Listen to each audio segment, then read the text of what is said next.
Estamos começando a nossa live, 21 de abril, em pleno feriado de Tiradentes, né? Tiradentes, feriado nacional. São corajosos esses caras, Armando, Nestor e Edson.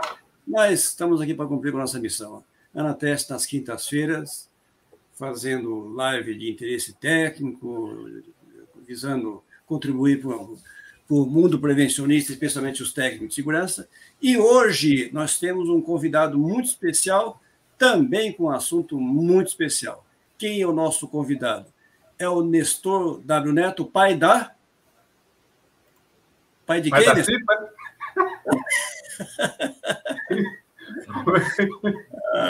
O pai da Cipa ou você quer que eu fale aqui meus 300 filhos aqui? Eu falo também. Não fala 300 não, porque aí complica, né? Mas, Nestor, obrigado pelo convite. Você certamente vai dar uma grande contribuição para uma situação recorrente agora, que é uma grande confusão que já surgiu aí com a implantação do PGR. Aliás, dica de passagem, Nestor e Edson, essa semana eu fiz 3 reuniões com bancada de governo, trabalhadores e empresários para concluir a NR6. Nós falamos muito mais na discussão da NR6 da NR1 do que a própria 6, porque essa questão da harmonização, aí descobriu-se que quase nada da 6 dá para se falar sem buscar ou sem fazer a integração, a busca de subsídio ou de harmonização com a NR1. E isso está acontecendo com a 6 e está acontecendo com todas as normas, né? Boa noite, Edson. Boa noite, meu presidente Armando, e a satisfação, nosso vice-presidente Nestor presente aí com a gente. Vamos aí, vamos tocar o barco, vamos falar um pouco do PGR e GRO aí, vamos dar uma chupinhada no nosso grande Nestor aí, para poder ele passar os conhecimentos dele para a gente, né? Isso aí, o Nestor, além de todo o currículo, e acho que até ele, se me permite, eu não vou apresentar, porque eu acho que o técnico de segurança que não conhece o Nestor, ou o profissional de segurança que não conhece o Nestor, ele é complicado, né? Então, se apresenta você, Nestor. Seja bem-vindo, Nestor, e a bola é sua. Legal. Então, pessoal, eu sou o Nestor W. Neto, sou técnico de segurança do trabalho, sou um especialista na área de segurança comportamental, cultura de segurança. Me escondo aqui em Aparecida de Goiânia, no estado de Goiás. O pessoal acha que Goiás só tem boi. Não, tem gente também. E aqui, né, tem as minhas crianças, o Armando está até falando dos filhos, né? Então, vamos lá. Heloísa, Laila, Henrique, Ionas, né, e Mariana, já ia esquecendo de uma, e o vovô do Oliver, já sou avô também. E é isso aí, minha garotada que eu tanto gosto aqui. E um apaixonado pela área de segurança do trabalho. Eu percebo, né, o valor que a segurança do trabalho tem. Muito embora, às vezes, eu fico um pouco triste ao ver o quanto a gente não é valorizado. E fico mais triste ainda quando eu percebo que muito disso é culpa nossa. Então, o nosso trabalho de formiguinha visa tentar ajudar para que a gente consiga ultrapassar essas barreiras para implementar a segurança do trabalho nas empresas, mostrando para o empregador que a segurança do trabalho é viável, lucrativa e faz bem para o negócio. Legal. Ô, Nestor, você como ninguém, que para mim você é um dos principais profissionais especializados que vem não só difundindo a NR1, o PGR, como também você aprofundou na busca do entendimento da aplicação dessa norma. As dicas de passagem que eu até convidei o Nestor para ajudar a gente no tripartismo, para pensar a NR1, mas eu acabei que o Nestor estava muito atarefado, não foi possível ele diretamente nos ajudar, mas eu nunca deixei de pedir um piteco para o Nestor nesse sentido. E a gente sempre teve uma grande preocupação de buscar uma norma dita de gestão, que é o NR1, e substituir uma outra que também era dita de gestão, que infelizmente não emplacou como se deve, que era a PPRA NR9, né? Mas, Nestor, eu gostaria que, na verdade, que você nos ajudasse aí desvendar uma grande demanda que temos nesse momento, que é o como você elaborar um PGR nessa fase inicial, sem cometer grandes pecados, porque nós sabemos que quem tiver a ilusão ou a pretensão de fazer um PGR 100% considerado ideal nesse momento, é quase que utopia, porque é um processo contínuo. Mas eu tenho uma expectativa com relação a isso, Nestor, e gostaria que você me corrigisse se eu estou errado. Eu entendo que, para a empresa que tem o PPRA bem feito, 40% do PGR já está feito. 40% do PGR já está feito. Basta organizar informações e dados e fazer a harmonização que se deve, os ajustes que se deve. Se 40% já foi feito, então resta o quê? 60%? Não, eu diria que se você usar a transpiração e as ações para pelo menos mais 40%, eu acho que já teríamos o PPRA muito, muito bem aceitável nessa fase inaugural. E vamos trabalhar de forma de melhoria contínua para atingir os 100%.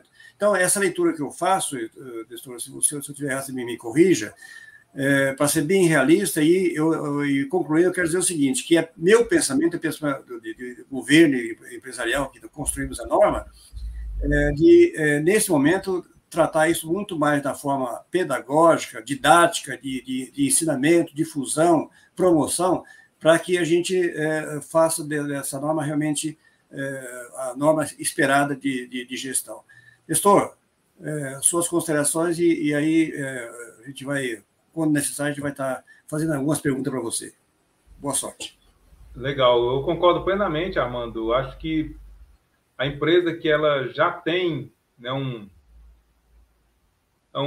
bom PPRA elaborado, ela tem meio caminho andado para elaborar o PGR. E aí é só questão de fazer a transposição de informação e fazer aquilo que até o próprio Ministério do Trabalho já disse, né? Você até usar os dados do PPRA para o PGR, usando até mesmo as medições, né? Se você tem medições que são coerentes com a realidade, dá para você usar até as medições que foram feitas no PPRA, utilizar algumas delas, ou talvez todas até, no PGR. Só tem que ver o que é usual. Dá para aproveitar também muito do plano de ação, né? Então, sei lá, vai que tem no seu PPRA ainda, tinha lá no seu PPRA algumas coisas do plano de ação que não tinham sido cumpridas ainda. Você quer pegar isso e trazer para o PGR? Pode? Pode. Então, dá para aproveitar muita coisa mesmo. Só que o profissional tem que fazer uma leitura fina a respeito dos dados que ele vai utilizar, principalmente nas questões de avaliação quantitativa, né? Você tem que ver se aquela medição é realista com a atual realidade da empresa. Vamos pensar aqui. Quando você elaborou o PPRA, tinha, sei lá, 3 máquinas que geravam ruído no ambiente. Aí agora tem 4 máquinas. Opa, então quer dizer, essa medição que foi feita na época de 3 máquinas não serve mais. Ou pensar que tinha 3 máquinas, agora só tem 2. Então essa medição não serve mais. É preciso que o profissional observe, né, se a medição ainda é realista com o ambiente de trabalho, para aí sim ele poder aproveitar. Então, sim, é possível aproveitar muitos dados do PPRA, é possível aproveitar até mesmo as medições, mas é preciso ter malícia. E outra coisa importante também é observar se os equipamentos que foram utilizados para fazer a avaliação quantitativa na época do PPRA são equipamentos confiáveis, se estavam calibrados. Tem muito equipamento de avaliação quantitativa abaixo do padrão no mercado. E se o profissional de segurança não tiver a malícia de ir lá nas NHOs da Fundacentro para saber se o equipamento dá para ser utilizado em segurança, ele pode acabar utilizando equipamentos que não poderiam sequer ser utilizados. Então é preciso o profissional ter alguma malícia, mas dá sim para aproveitar muito do que tinha no PPRA, no PGR sim. Muito legal, é isso aí. Eu acho que teve muita gente que ficou assustada, né, com essa nova legislação e assim, né, uma cabeça fria depois que passa essa primeira onda desse impacto, né, a pessoa começa a entender que assim o que nós ganhamos foi um novo patamar de trabalho, né, mas a base já está aí desde 94 sendo construída e grande parte dela já consolidou, né? Eu queria te fazer uma pergunta, meu querido. Vamos aproveitar aí que o Armando já jogou eu aqui na tela. E uma coisa que eu vejo constantemente nos grupos é um entendimento um pouco sobre as siglas GRO e PGR. No seu entendimento, como é que você enxerga essas duas criaturas no que diz respeito à estrutura e no que é conceito? Quem é quem aí dentro dessa história toda? Legal. Então, o que a gente tem hoje, né? Se a gente for voltar um pouquinho no tempo, né, a gente tinha a NR9 antigamente, a NR1 que dizia que ela era disposições gerais. Daí o tempo passou e surgiu essa ideia de você ter uma norma de gestão. Eu ficava me perguntando, gente, onde é que eles vão colocar essa norma de gestão? Na época, ainda a gente estava vaga a NR37. Eu pensei, cara, será que essa NR de gestão vai ser a NR37? Eu também pensei que eles fossem colocar ela talvez como anexo da 9, ou talvez tomando lugar da 9. Mas aí aconteceu uma coisa inédita, né? Eles pegaram a nova NR, o texto dessa nova de gestão e fundiram com a NR1. Então, a NR1 que a gente tem hoje é uma coisa inédita. Ela é uma fusão de duas normas. Tanto é que o nome dela é Disposições Gerais e Gerenciamento de Risco. Isso é bacana, mas acaba trazendo uma série de problemas, que é você ter uma norma muito grande e toda fatiada dentro dela, que é preciso os profissionais fazerem uma coisa que muitos não gostam, que é ler. Então, você tem que ler a norma para você saber onde é que você vai usar uma parte, onde você vai usar outra. Porque a tendência de muitos profissionais é pegar tudo que tem lá na NR1 e colocar dentro do PGR. Meu amigo, vai dar errado. Então, vamos pensar didaticamente que esse círculo aqui é o GRO, é o item 1.5 da norma. Aí você tem várias coisas, avaliação de risco, avaliação de perigo, plano de resposta à emergência, né? Você tem lá falando também de análise de acidente e incidentes, está lá falando também sobre avaliação de doenças, tem lá uma parte que fala sobre ergonomia, tem outra parte que fala sobre ouvir a CIPA nas ações de segurança, tem uma parte que fala de inventário de risco, tem uma parte que fala de plano de ação. Tudo isso nós estamos falando o quê? De GRO. Cadê o PGR? Nem chegamos nele ainda. Então, dentro da NR1 do GRO, você tem uma bolinha, um exemplo aqui, ó, uma bolinha, que se chama PGR. E dentro dessa bolinha, ela vai trazer para dentro também o quê? Um inventário de risco e um plano de ação. Então, vai ser uma bolinha e mais duas outras coisas que já estão dentro do GRO. Então, você não elabora o inventário de risco para o PGR. Você não elabora o plano de ação para o PGR. Você elabora para o GRO. E aí, depois, lá na frente, você vai pegar essas duas coisas e só vai puxar elas e colocar dentro do PGR. Então, conceitualmente, para ficar bem bacana visualmente, é isso aqui que a gente tem. Ou seja, muitas das coisas que estão no GRO não entrarão no PGR. Não tem nada de errado em relação a isso. Ah, Nestor, mas eu gostaria de ter e colocar tudo. Velho, infelizmente, se você colocar tudo isso no PGR, você vai fazer besteira. Porque o seu programa não vai funcionar, ele vai ficar muito inchado e vai ficar igual era o PPR antigamente, documento muito inchado, que não funciona. Quer ver um exemplo? Se você colocar a análise de acidente dentro do PGR. O que uma análise de acidente está fazendo lá dentro do PGR? O que quer dizer uma análise de acidente dentro do PGR? Quer dizer que todo acidente vai ser analisado? Quer dizer que lá tem um formulário? Então, quer dizer, é totalmente inócuo, não ajuda em nada. Porque a análise de acidente é uma ação pontual. Ela será ativada quando e se ocorrer um acidente. Aí eu pego isso e coloco dentro do PGR e fica uma coisa que... E a gente tem visto muito aí, o pessoal colocando análise de acidente dentro do PGR. Não adianta nada. Então, é importante a gente entender a estrutura. O GRO é uma estrutura maior e o PGR é uma das coisas que tem dessa estrutura. Então, o GRO é como se fosse uma bola grande e o PGR é uma das bolinhas pequenininhas que vão estar lá dentro.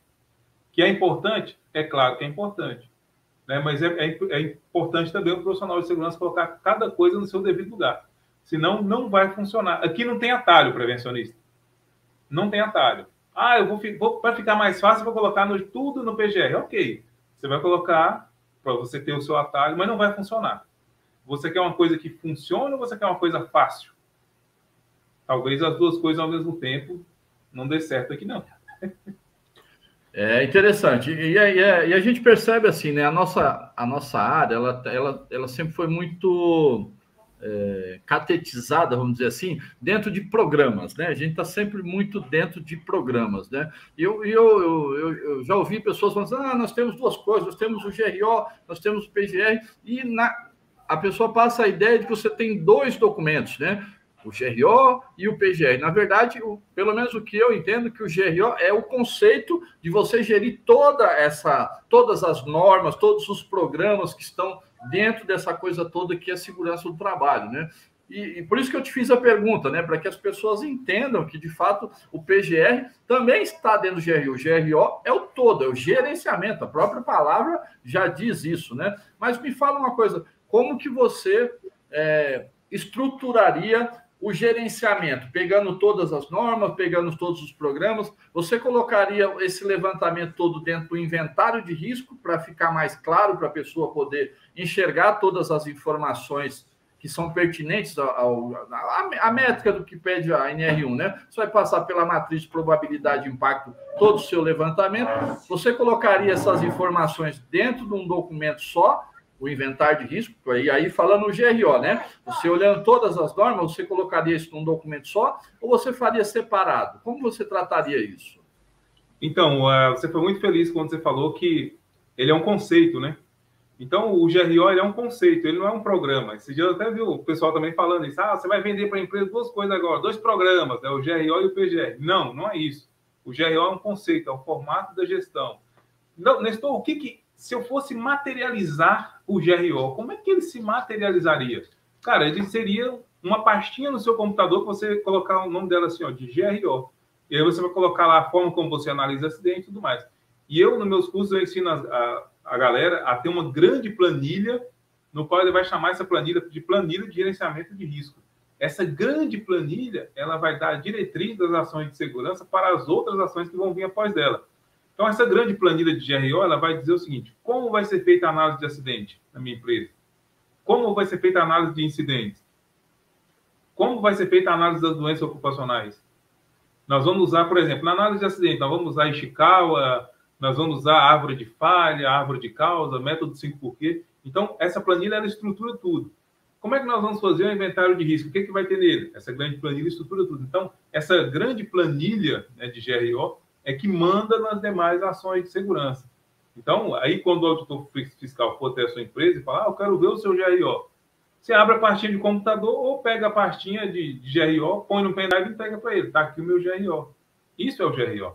Né? E o PGR não. Já o PGR é um programa, é uma coisa que vai ser materializada entre aspas. Entre aspas, por quê? Porque hoje já se tem, né, a possibilidade, inclusive a obrigatoriedade de você manter isso digitalizado. Né? Você imprime o PGR se você quiser, mas do ponto de vista legal, ele tem que ser elaborado e mantido de forma digital.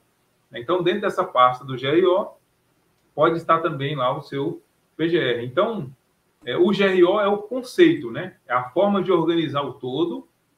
Ele vai, como eu disse, né, para não ficar muito, senão fica muito solto. Pega isso, coloca na grande planilha em Excel, para você dizer como é que vai ser feita a coisa. Por exemplo, na sua empresa, como é que vai ser feito o plano de resposta à emergência?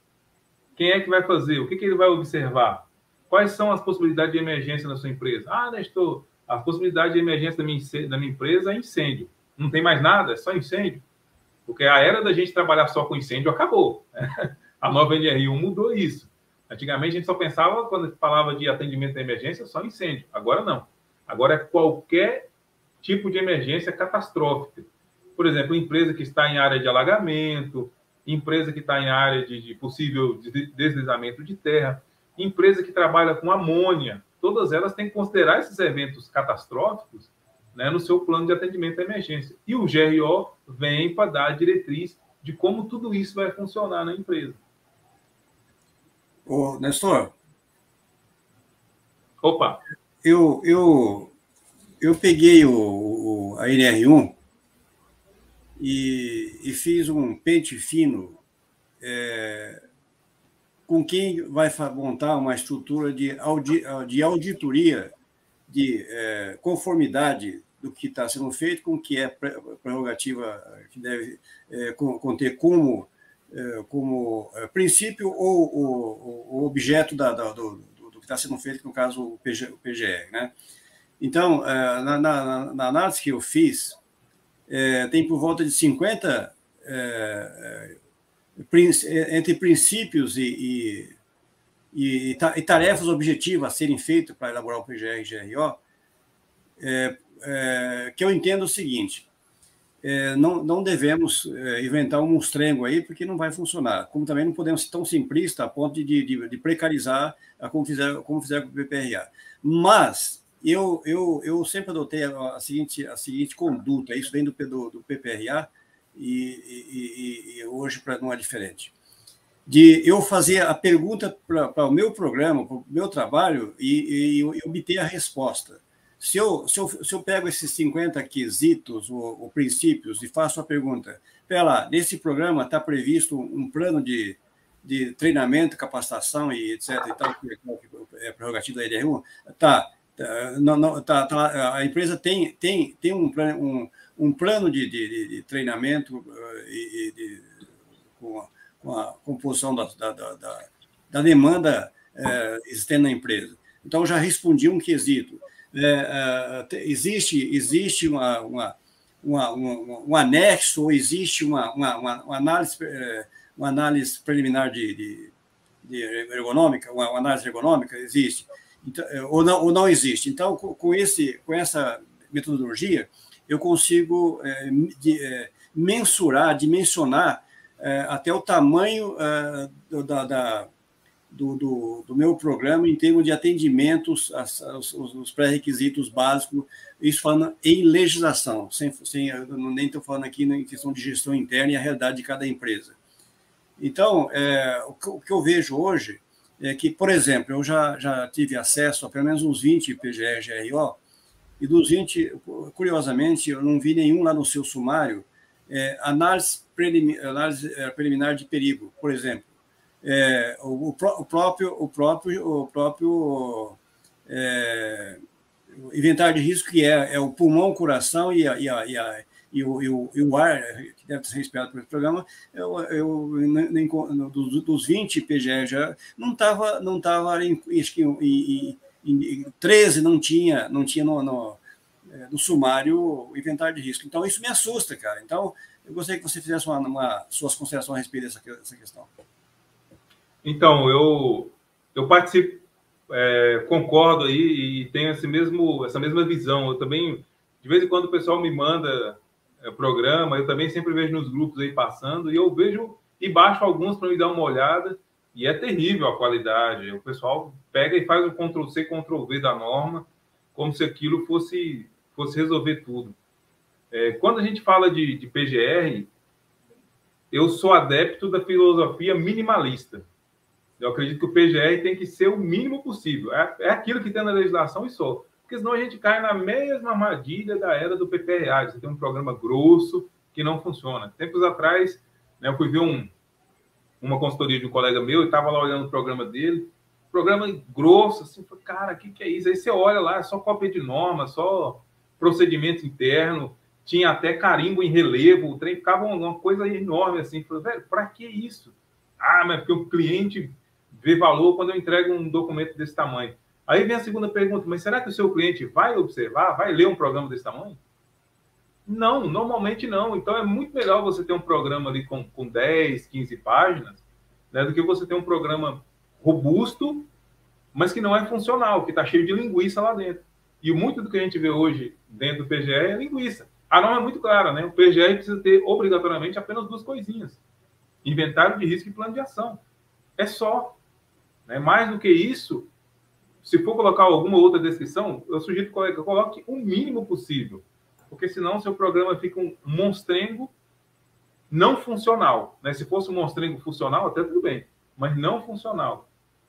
Isso vale até para quem é consultor, tá?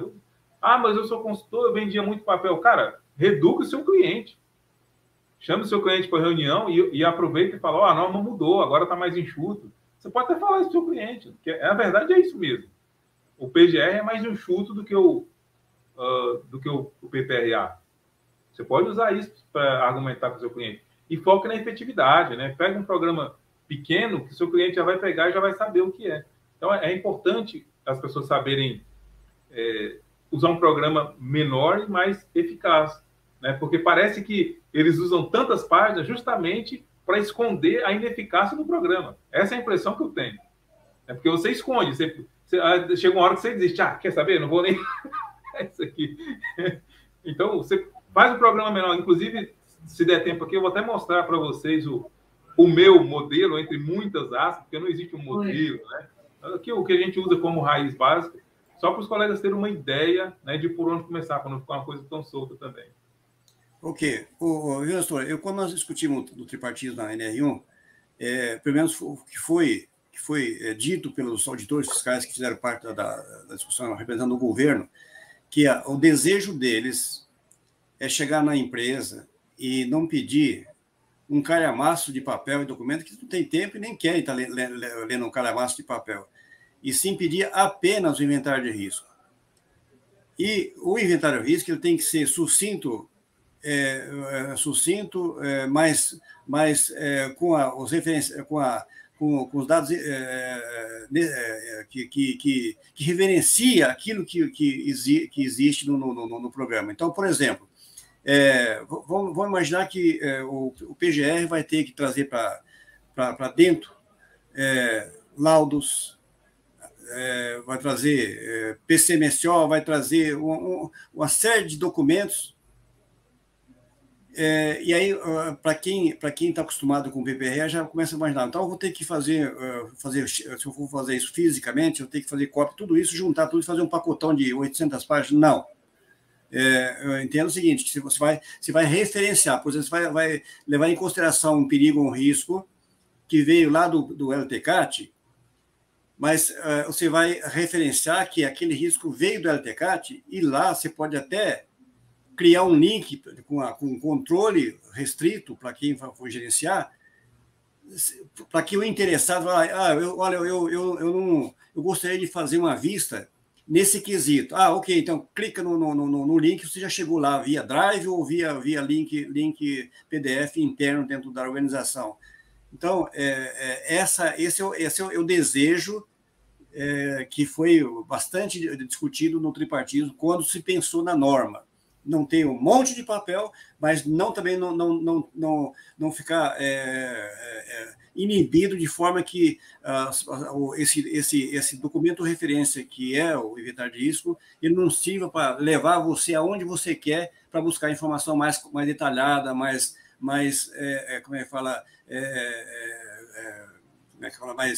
mais didático, mais completo, vamos dizer assim. Então, eu quero dizer o seguinte, que essa questão da formatação do programa, você pode fazer a apresentação dele em 3 páginas, pode fazer em 1000 páginas, vai depender da sua maneira de gestão. Agora, se eu não tenho habilidade para lidar com informática, especialmente Excel, para poder fazer essa sistematização, eu fico um pouco complicado. Então, eu acho que o importante nesse momento, meu entendimento, Nestor, é que, primeiro, que as pessoas entendam que o PGE-GRO não é nenhuma invenção, não tem nada novo aí. Tudo isso que está sendo já é coisa que se fazia de forma diferente, ou não fazia, mas estava aí, né? Então, essa é a colocação que eu faço. Eu gostaria que você apresentasse não o modelo, mas seu exemplo de PGR. Legal. Vou apresentar. Antes disso, só fazer uma consideração rápida no que você falou aí, do que você tem observado a dificuldade do pessoal em lidar com a questão do perigo, né? E realmente eu também tenho observado isso, porque para nós ainda é muito difícil você separar o risco do perigo, né? Então, eu sempre digo para os colegas, na dúvida, coloca tudo risco no seu programa. Coloca só o risco. Não tem problema. Mas tem que observar, pelo menos. Só que o problema é que quando a gente vê o perigo, né? Você vê uma situação que está mais longe e que às vezes não tem ninguém lá exposto. Quando você fala o risco, já tem alguém exposto. Por exemplo, o exemplo é o tubarão nadando no mar é um perigo. Nadar com o tubarão é um risco. Então, se você for colocar, às vezes, todos os perigos também no seu programa, talvez também fique uma coisa muito enxuta. Então, eu digo para o colega, você quer colocar o perigo? Coloca. Mas só coloca o perigo no qual, em algum momento, vai ter a chance de alguém ir lá nadar com o tubarão, por exemplo. Porque senão você vai sair referenciando tudo da empresa. Porque se a gente for ver, velho, tudo é um perigo. Né? Viver é perigoso. Né? No entanto, a gente está vivendo. Então, é preciso tomar muito cuidado com essa distinção, até para não usar isso para fazer um documento ficar muito inchado, né? Lembrando do exemplo aí do tubarão no mar, é fácil a gente fazer a distinção.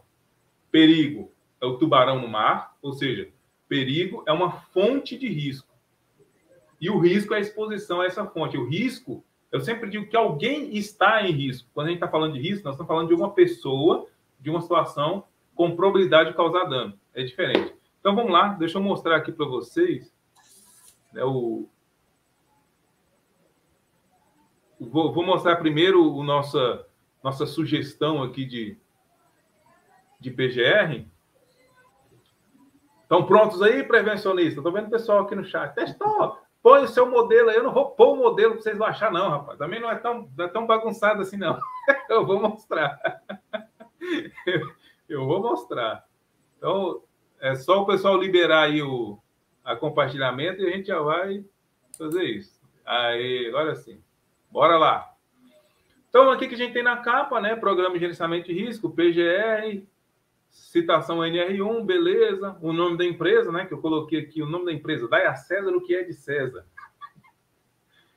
Data de elaboração, Nestor, mas e a vigência desse negócio? Não vai ter mais data de vigência? Gente, nunca teve data de vigência.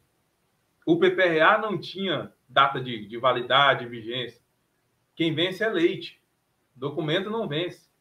Então, se a gente fosse colocar aqui uma data de validade, seria, então, 20 anos.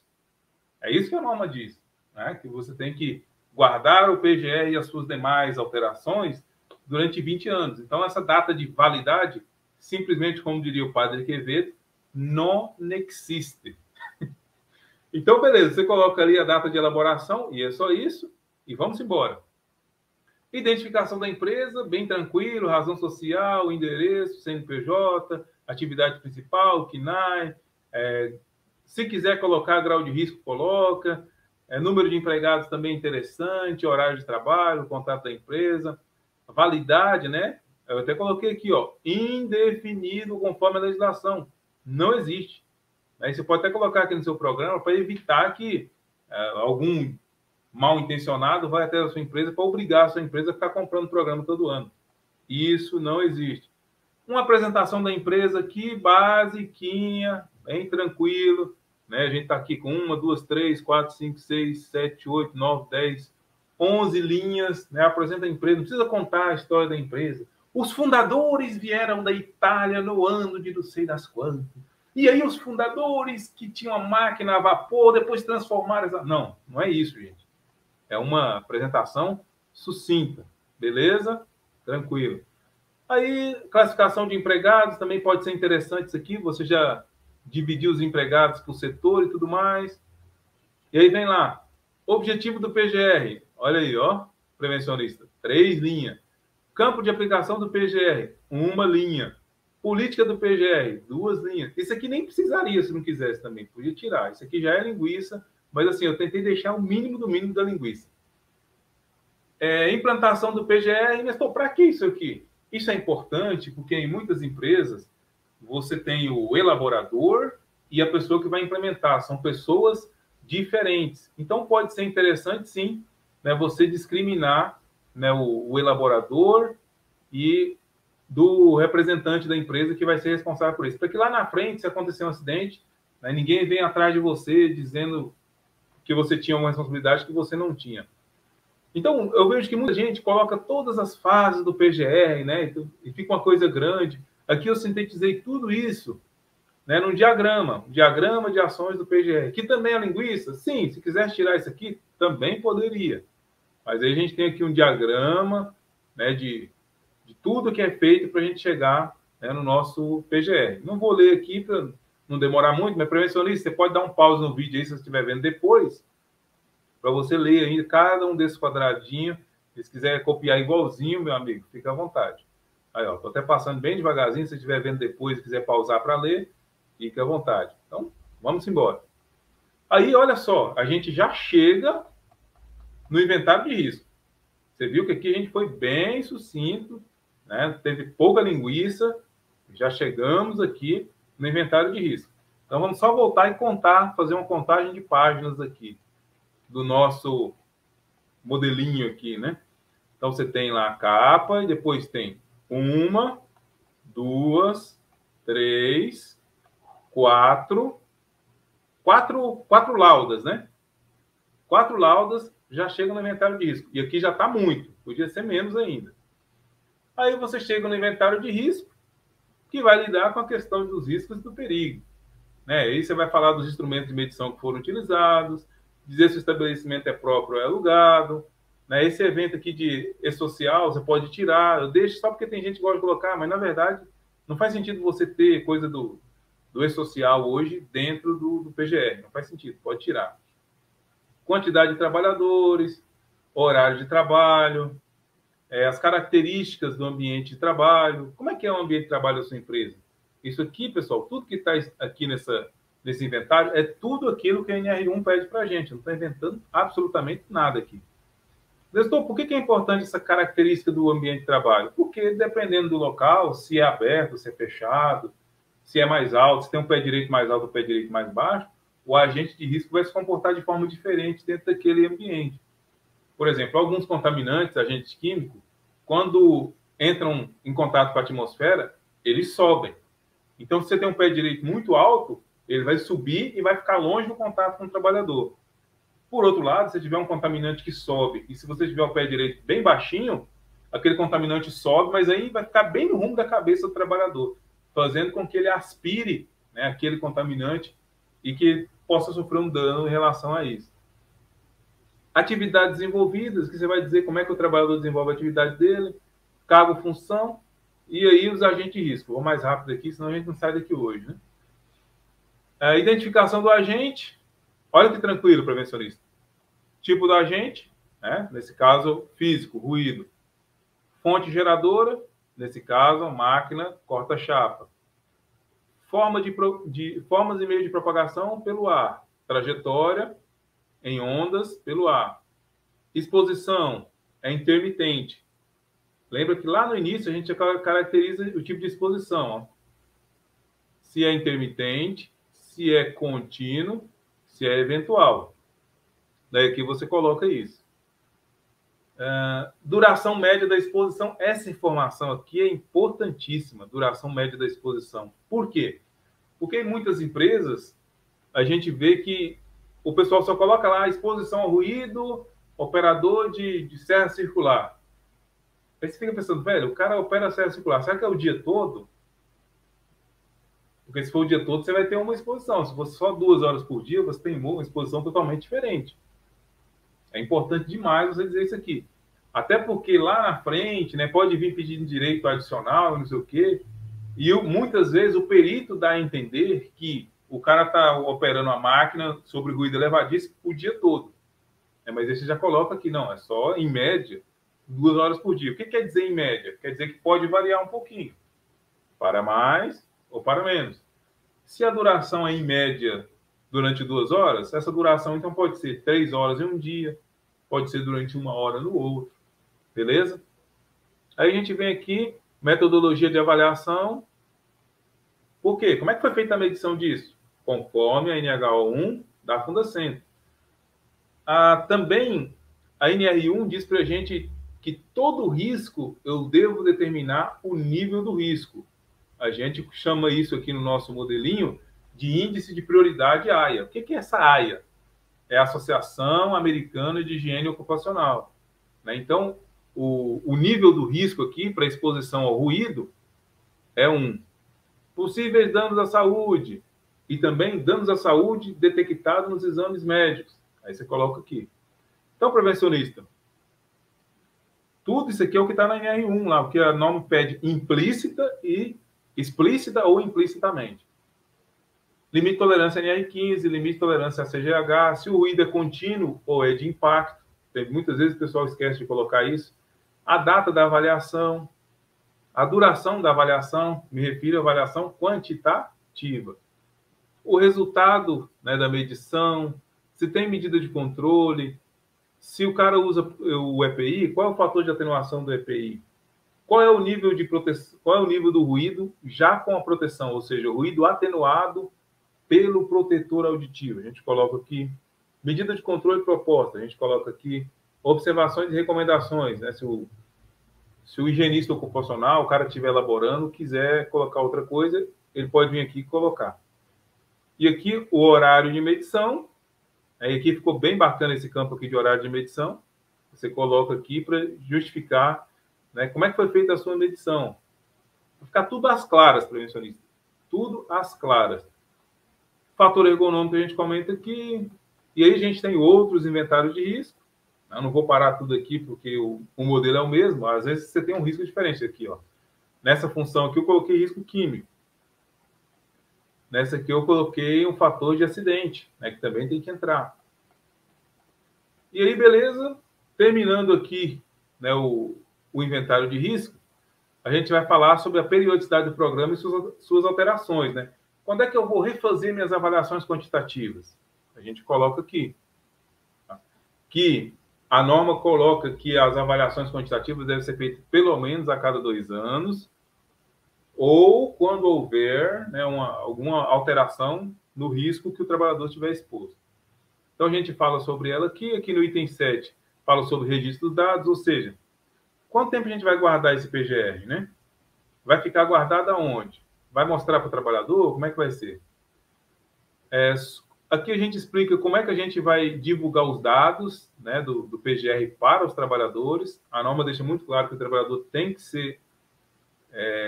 ele tem que receber informação sobre o PGR. Lembrando que quando a norma diz isso, ela não está dizendo para você pegar um PGR inteiro e marcar um curso com os trabalhadores e apresentar o PGR inteiro para o trabalhador. Não é isso. A norma quer que você fale do risco no qual o trabalhador está exposto. Então, se você vai apresentar esse PGR na área de manutenção, você vai falar só da parte de manutenção para os trabalhadores da área da manutenção, ou seja, só os riscos a que eles estiverem expostos. Aqui a gente fala sobre a estratégia e metodologia de ação. Aqui a gente cita a legislação que foi utilizada como base. E já chegamos aonde? No plano de ação, né, que é um momento de quase fechamento, né, onde você vai lidar com todos os riscos que foram encontrados lá em cima e que ainda necessitam de controle, você vai lidar tudo aqui. Então, no inventário de risco, você lida lá com os riscos e com os perigos. E aqui no plano de ação, você vai planejar o tratamento, né, desses riscos. E depois a gente vai para o encerramento, as assinaturas do elaborador e do representante da empresa, e acabou. Beleza aí, ó. Curtinho, usual, prático, para você implementar na sua empresa. E eu também separei uma outra coisa aqui para vocês. Deixa eu só parar de compartilhar aqui e compartilhar uma outra coisa.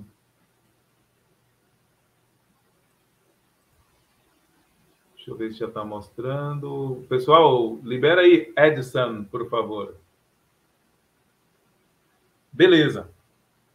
Aqui eu separei para vocês uma planilha para o levantamento dos dados para você elaborar o quê? Um inventário de risco. Porque você viu, né, o nosso inventário de risco, ele tem muitos dados. Como é que eu vou chegar até aqueles dados? Aí você pode pegar essa planilha, ir para a empresa com ela na mão, numa prancheta, e ir fazendo anotações. Porque depois você só pega esses dados aqui e joga lá no seu inventário de risco. Então, vamos dar uma olhadinha mais de perto nele? Então, você vai falar, olha, para cada cor dessa aqui é um agente de risco diferente. Então, nesse aqui, por exemplo, eu poderia tratar só com relação ao setor de manutenção. Aí eu vou falar sobre a função, vou falar sobre a quantidade de trabalhadores lá, vou falar sobre a tarefa, vou ter uma descrição detalhada da tarefa, ou seja, em que momento do dia a dia de trabalho desse trabalhador ele vai estar exposto ao ruído. Então, você poderia falar, sei lá, no momento que ele está utilizando policorte, aí você, claro, você vai colocar aqui uma descrição bem maior, mas, enfim, no momento que ele está usando policorte, ele está exposto ao ruído. Aí você vai descrever aqui, né, o tempo que ele usa esse poliporte. Aí você vai falar sobre agente de risco, vai falar sobre o tipo de exposição, é eventual, é permanente, vai falar sobre o tempo de exposição, vai falar sobre a fonte geradora, vai falar sobre a forma de propagação, a trajetória, vai falar sobre a legislação, sobre o limite de exposição, né? Porque a gente tem limite de tolerância NR15, mas também temos na ACGIH. Então, você vai colocar aqui. Então, talvez o seu limite, sua legislação vai ser NR15. Anexo 1, se a gente estiver falando do ruído. Ou, talvez, essa legislação aqui vai ser a ACGIH. Então, ACGIH. Assim. Então, vai depender muito da legislação que você estiver utilizando. Você vai colocar aqui a legislação que você estiver utilizando. Limite de exposição, valor medido, tipo de controle existente, possíveis danos à saúde e comentário, que é o campo do elaborador poder comentar aqui adoidado o que ele achar bacana. Então, esse aqui é o nossa sugestão, né, de planilha para o levantamento de dados do inventário de risco. Então, para cada cor dessa aqui, você tem um agente de risco específico. Por exemplo, aqui poderia ser ruído, aqui poderia ser calor, aqui poderia ser vibração, e você pode ir criando assim e ir trabalhando. Então, esse aqui é o documento que você vai para a empresa logo de imediato, né? Já quando você estiver entrevistando o trabalhador, conversando com ele, e essa planilha, nossa sugestão é que ela acompanhe você ao longo de todo momento de levantamento de risco. Bacana, pessoal? Então é isso aí, espero que vocês tenham gostado. Se quiser que eu mostre de novo, a gente mostra, mas basicamente é isso, para dar diretriz na elaboração do inventário de risco e utilização do PGR de vocês. Legal, Nestor. Essa planilha sua é aquela história. O Armando falou, não tem nada de novo no que a gente está fazendo aí. O que tem é uma metodologia sendo implantada para fazer gestão, né? O que está mais assustando as pessoas é que nós estamos num momento de passar a ser, de fato, gestores da área, né? E as pessoas estavam acostumadas a cuidadores de norma, né? E o mundo mudou, né? E ficou bem legal, gostei da sua planilha. Essa sua planilha, na verdade, é a análise preliminar, né? Você vai fazer o levantamento dos perigos e riscos dentro da avaliação, né? Eu queria te fazer outra pergunta. Eu estou com algumas perguntas aqui, eu não queria deixar passar batido, cara. A próxima é o seguinte: a pergunta é a seguinte: como é que você sugere que os profissionais façam para ganhar os empregadores com esse novo paradigma? O que você sugere para eles? Porque assim, a gente está cansado de ouvir o pessoal, meu gestor não me escuta, eu não sou valorizado, sabe, aquela coisa toda que a gente está acostumado há anos aí. O que você sugere para esse momento agora que a galera tem um novo paradigma de se ele souber vender, ele vai para um patamar que ele nunca sonhou estar um dia? O que você poderia dar de sugestão para a galera? Então, eu sugiro eu acredito que nesse momento a gente tem uma chance muito interessante. Sempre que surge algo novo, a gente pode dizer para o empregador, surgiu uma coisa nova. E toda vez que surge novidade, o empregador, novidade? Me conte. Né? Então, é meio que se abre uma porta para você fazer contato com o empregador. O erro que a gente comete na segurança do trabalho, até recentemente escrevi um artigo sobre isso.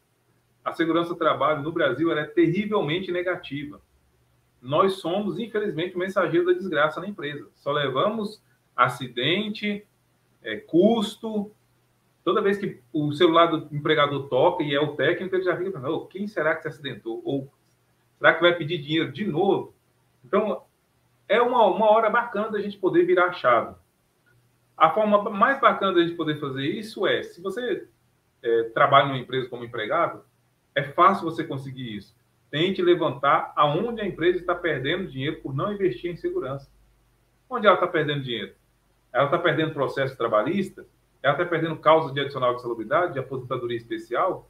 O que ela está perdendo? E se ela tivesse investindo em segurança? Ela poderia mudar isso. E os valores do FAP, quando a sua empresa, como estão? A empresa está sendo penalizada ou está sendo bonificada? De repente, você pode utilizar isso também. Então, tudo isso você pode usar. Tempos atrás, o Sabino deu um exemplo que eu achei muito bacana. Para quem não sabe, o Alexandre Sabino, auditor fiscal lá de Alagoas, Maceió, ele tinha um canal no YouTube, agora tem um canal, mas não tem os vídeos mais, mas enfim, ele conta uma história muito legal. Ele disse que ele foi numa empresa, certo tempo, numa construção civil, e ele viu que na construção do prédio todo só tinha 3 bebedouros.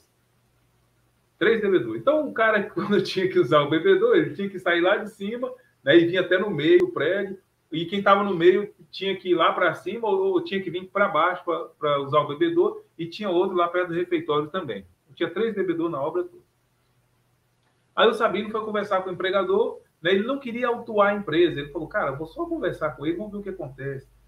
Aí ele falou, olha, empregador, sabe o que acontece? Você só tem 3 bebedouros na sua obra. Imagine só, o cara está trabalhando, um dia bem quente, em Alagoas, é bem quente. Aí dá 10h20 da manhã, dá sede no cara e ele vai beber água. Será que ele vai sair lá de cima, vir até no meio do prédio, beber água e voltar? Não, possivelmente não. Ele vai sair lá, aí quando ele chegar no bebedouro, conversa com um, conversa com outro, olha no relógio, ô rapaz, olha só, já é 10h40, quando eu cheguei lá de cima era 10h20, é 10h40. Aí conversa mais um pouquinho, opa, olha só, já é 10h45, quer saber? Vou descendo devagarzinho, né? Vou descendo devagarzinho, tá quase na hora do almoço. Nessa brincadeira, o empregador já perdeu, era 10h20, já perdeu 40 minutos. Se o cara faz isso à tarde de novo, já se foram 80 minutos jogados fora, né? Mais de 1h30. Agora, você imagina isso ao longo de um mês todo, uma semana toda. Você imagina que numa obra tem 20 trabalhadores, pelo menos 3 fazem isso. Olha o quanto o empregador perde dinheiro. Nós estamos falando de quê aqui, gente? Qualidade de vida. Só que em vez de eu falar, olha, a empresa do senhor pode ser autuada. Não, nós estamos tocando o bolso do empregador, estamos levando ele a refletir. O quanto você está perdendo? Né? Quanto custa um bebedor? Agora, pega o custo do bebedor e calcula nesse tempo que a empresa vai perder, e certamente vai, e o cara não vai beber água e vai voltar correndo. A empresa vai perder dinheiro. Aí o Sabino conta que ele conversou uma conversa dessa com o empregador, e da outra vez que ele voltou para autuar a obra, para fiscalizar a obra, ele disse que nunca viu tanto bebedor na vida dele. Tinha bebedor em tudo quanto era lado. Por quê? Porque o empregador viu que investir em segurança, além de trazer qualidade de vida para o trabalhador, trazia rentabilidade para a empresa. Então, é essa conversa que o profissional tem que ter. Ele tem que fazer segurança do trabalho ser bonitinha, ser cheirosa, ser gostosa. Né? Tem um colega meu que até disse que a segurança do trabalho tem que ser sexy, né? Ou seja, tem que ser desejável. O Carlos Maceira que diz isso. E a segurança nossa, na nossa empresa hoje é muito feia, é horrorosa. Ninguém quer nem ficar perto, porque ela só fala de acidente, só fala de custo, só fala de multa, só fala de obrigação. Desse jeito, não convence ninguém. Não convence ninguém, é verdade. Essa coisa, tá certo, é isso aí mesmo, né? E a gente acaba que a pessoa perde a oportunidade de mostrar para o empregador um custo indireto, né? Porque, na verdade, o cara não trabalhar, para ele é uma despesa que ele está pagando e ele não está tendo retorno daquilo, né, cara? É muito interessante isso aí. Deixa eu te fazer uma outra pergunta aqui. Você falou no início sobre a questão das ferramentas, né, que estão aí disponíveis para ser utilizado, e o nosso não traquejo com isso deixa o povo travado, né, e tal.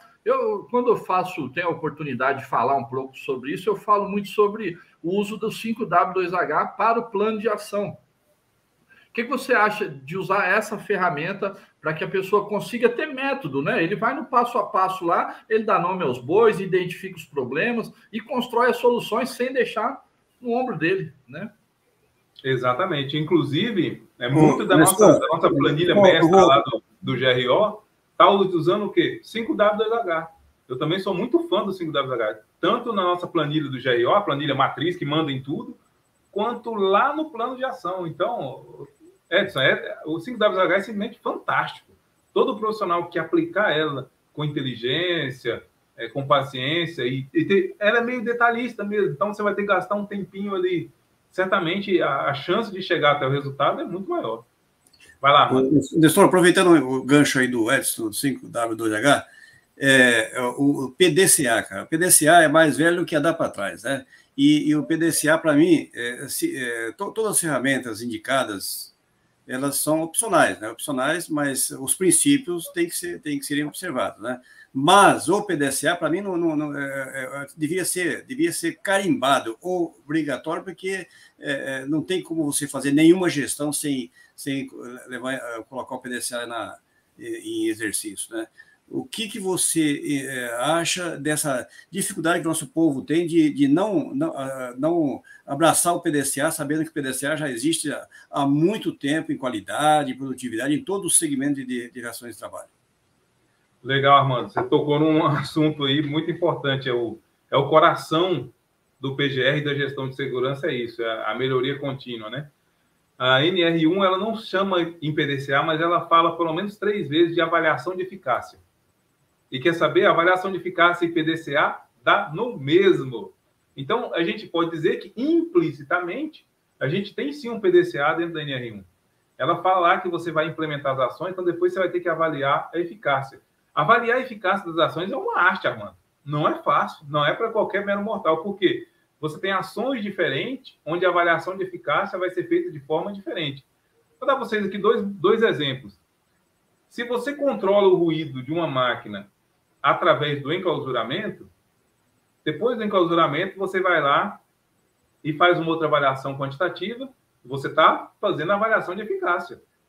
Se você faz a avaliação quantitativa e detecta que aquele enclausuramento diminui o ruído para baixo nível de ação, ok, seu ciclo para o ruído terminou. Agora, só ano que vem, né, ou quando mudar alguma coisa, que você vai avaliar de novo. Agora, se você resolve controlar o ruído ocupacional através do uso de EPI, a avaliação de eficácia vai ser diferente, porque não tem como fazer medição. A avaliação de eficácia, nesse caso, vai se pautar em descobrir se a sua população está usando o EPI. E aí você tem que entrar com, talvez, um processo de observação bem estruturado para você ter avaliações quantitativas. Vai contar periodicamente a quantidade de pessoas que está usando e que não está usando o protetor auditivo. Aí, de novo, você consegue ter, né, uma avaliação de eficácia. Tem até um livro que está na prateleira aqui, que é Acústica aplicada ao controle do ruído. E ele faz um cruzamento muito interessante entre o tempo de uso do protetor auditivo e a atenuação.